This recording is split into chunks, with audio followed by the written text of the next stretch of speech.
संविधान से छेड़छाड़ की जा रही है तो हम उसके लिए पहले से ही सब सचेत कर देते हैं। संविधान में क्या है, संविधान ही हमारा मूल अस्तित्व है, इसके बिना हम कुछ भी नहीं है। अगर संविधान है तो हम हैं, यानी कि भारतवासी हैं। जहाँ से इस यात्रा की शुरुआत हुई है वो एक कॉलेज है, वो एक यूनिवर्सिटी है और यात्रा को शायद उद्देश्य यही रहा होगा यहाँ से शुरू करने का कि शिक्षा के विद्यालय से अगर ये शुरू की जाए यात्रा तो कहीं ना कहीं इससे बेहतर जगह नहीं हो सकती है। और इस जो ये यूनिवर्सिटी है उसके डायरेक्टर हमारे साथ हैं RK शाक्य जी, इनसे बात करते हैं।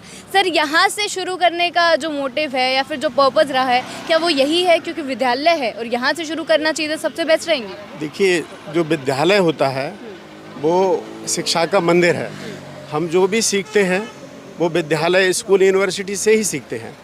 क्योंकि हमारे जो बाबा साहब थे वो उन्होंने पढ़ाई की तो सारी दुनिया में जाके उन्होंने जितनी भी बड़ी डिग्रियां थी उन्होंने ली। उनके बराबर किसी के पास डिग्रियां नहीं थी उस टाइम पर।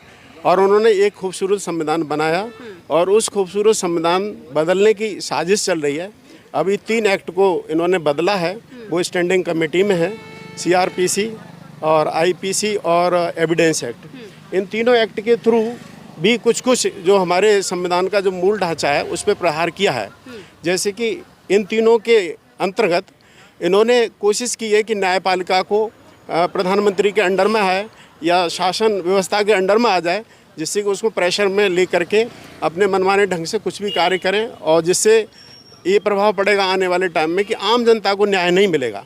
सब जो है सरकार के अधीन हो जाएंगे और वही पुराने वाली राजशाही प्रथा शुरू होगी और वही गुलामी वाला काम शुरू हो जाएगा। और इसमें एक और भी चीज़ है, इसमें जो अभिव्यक्ति की आज़ादी है उस पर भी इसको बाउंड किया गया है इन एक्ट के थ्रू। तो ऐसे हमारे मूल ढांचे पे ये प्रहार करने की एक साजिश है। इसको रोकने के लिए हमारे माननीय जो भंते जी हैं, जो सुमित्रदन खेरा जी हैं, उन्होंने बीड़ा उठाया है कि इस देश के 100 करोड़ जनता को कम से कम संविधान बांटे और उनको जागरूक करें कि इस संविधान में लिखा क्या है। आज तक इस भारत का संविधान इस देश में लागू ही नहीं हुआ।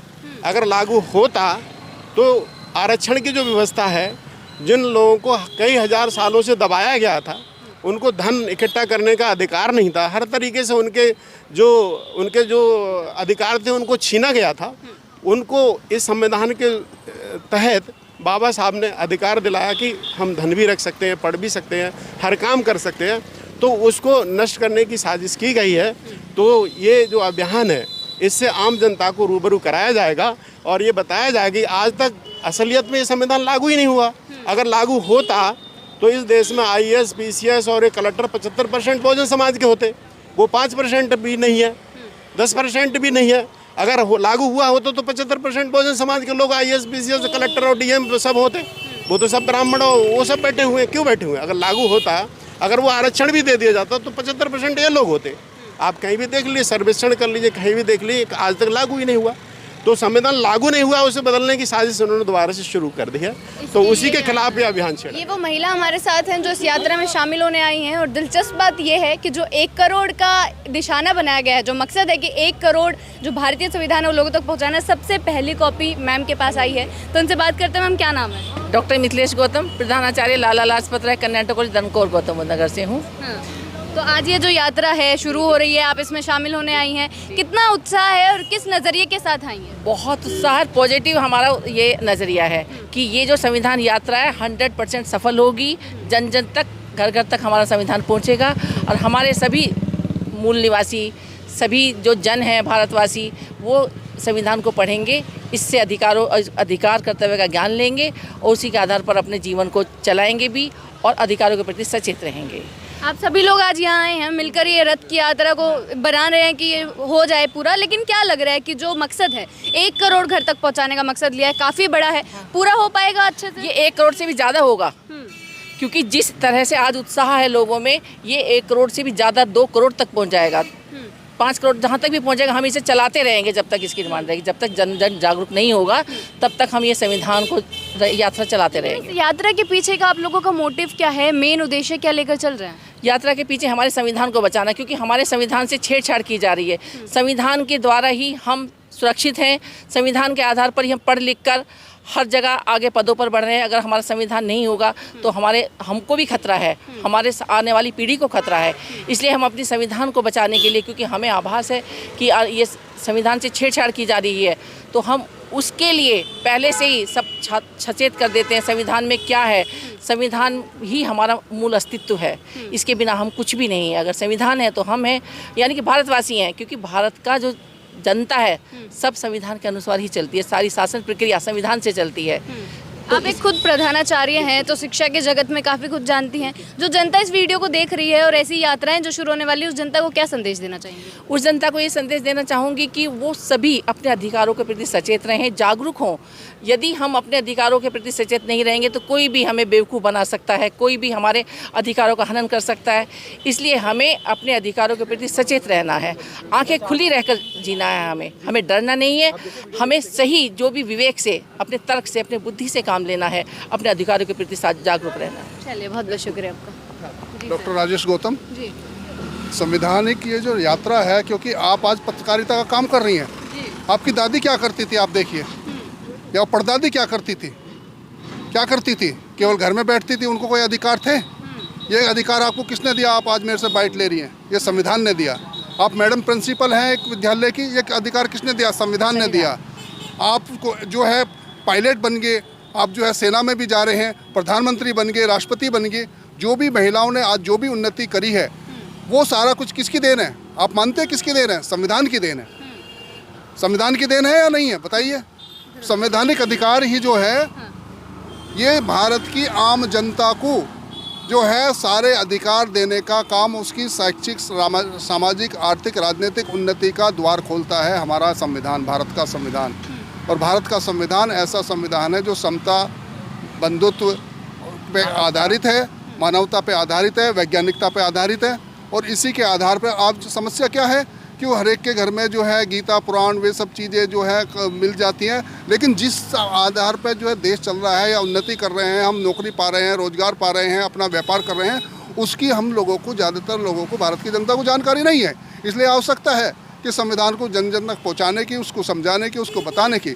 अभी तो 1 करोड़ का लक्ष्य है, आप देखिए कि 1-2 साल में ये 100 करोड़ की जनता तक पहुँचने वाला। 100 करोड़, 100 करोड़ का। अभी तो 1 लाख का लक्ष्य तो इन्होंने बनते जी ने लिया, और इसी तरह से और जन तरह तरह के संगठन जो है इसका लक्ष्य ले रहे हैं। और ये जो है 1-2 साल में 100 करोड़ जनता तक पहुंचेगा। जितना आप यहाँ पढ़ा लिखा आदमी उसके सबके पास पहुंचेगा संविधान। बहुत बहुत शुक्रिया आपका। काफ़ी बड़ा लक्ष्य ले जाने की बात करें कि 1 करोड़ से तो आज शुरुआत हुई है, 100 करोड़ तक। मेरा नाम प्रोफेसर BS रावत एडवोकेट है मैम।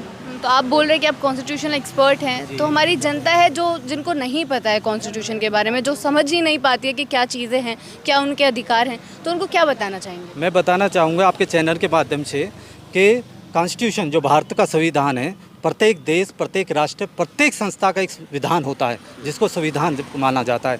संविधान वो लिखित दस्तावेज है जिसके द्वारा कोई सरकार अपना शासन चलाती है और कोई सरकार निर्वाचित होती है। बिना किसी संविधान के किसी शासन का चलाना नामुमकिन होता है, वो प्रॉपर तरीके से नहीं चलता। भारत का जो संविधान है वो दुनिया का सबसे बड़ा लिखित और व्यापक संविधान है।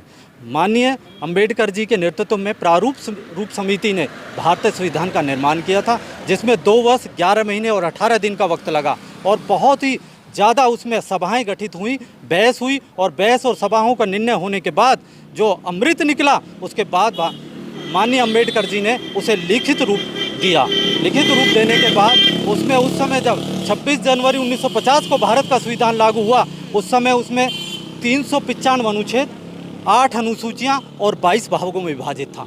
और उसमें स्पष्ट रूप से माननीय अंबेडकर जी ने लिखा कि देश की आवश्यकताओं और देश की जनता के कल्याण के लिए यदि भविष्य में इसमें कुछ अमेंडमेंट करने की आवश्यकता हो तो उसके लिए सेपरेट 368 अनुच्छेद अंकित किया कि बिहाफ ऑफ द 368 में संसद विशेष या सामान्य या विशेष और राज्यों, आधे राज्यों के समर्थन से संशोधन कर नया कानून ला सकती है। लेकिन सर, अभी हाल फिलहाल में जो मांगे उठ रही हैं कि शायद 2040 तक हमारा संविधान पुराना हो जाएगा, या फिर हम लोगों को खुद को नया संविधान देने की ज़रूरत है, क्या सही में ज़रूरत है संविधान में संशोधन की या संविधान के बदलाव की?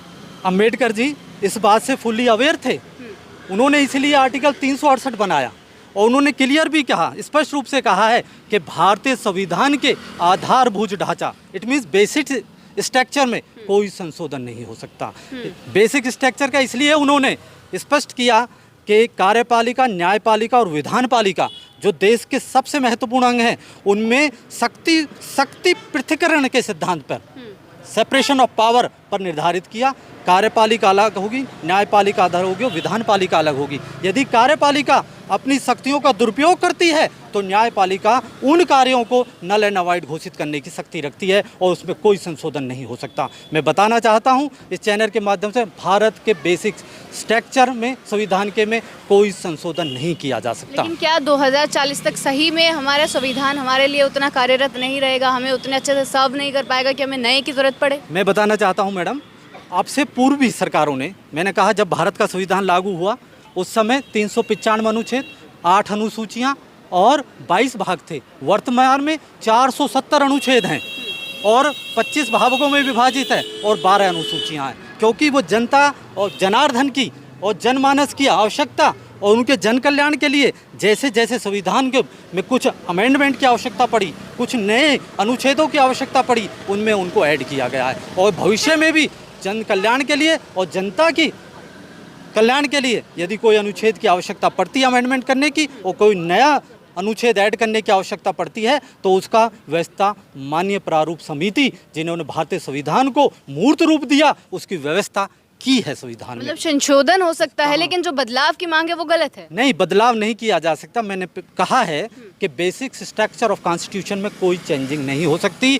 जो बेसिक स्ट्रक्चर है उसको नहीं बदला जा सकता। अगर कोई बदलने की चेष्टा करता है तो ऐसा उनके पास, भारत की किसी भी संस्था के पास, किसी भी संसद के पास ऐसी कोई शक्ति नहीं है। लेकिन कुछ लोग जो हैं, जो विरोध करते हैं, वो लोग बोलते हैं कि इतना परफेक्ट नहीं है हमारा संविधान, कुछ ना कुछ कमियां तो रही होंगी ना।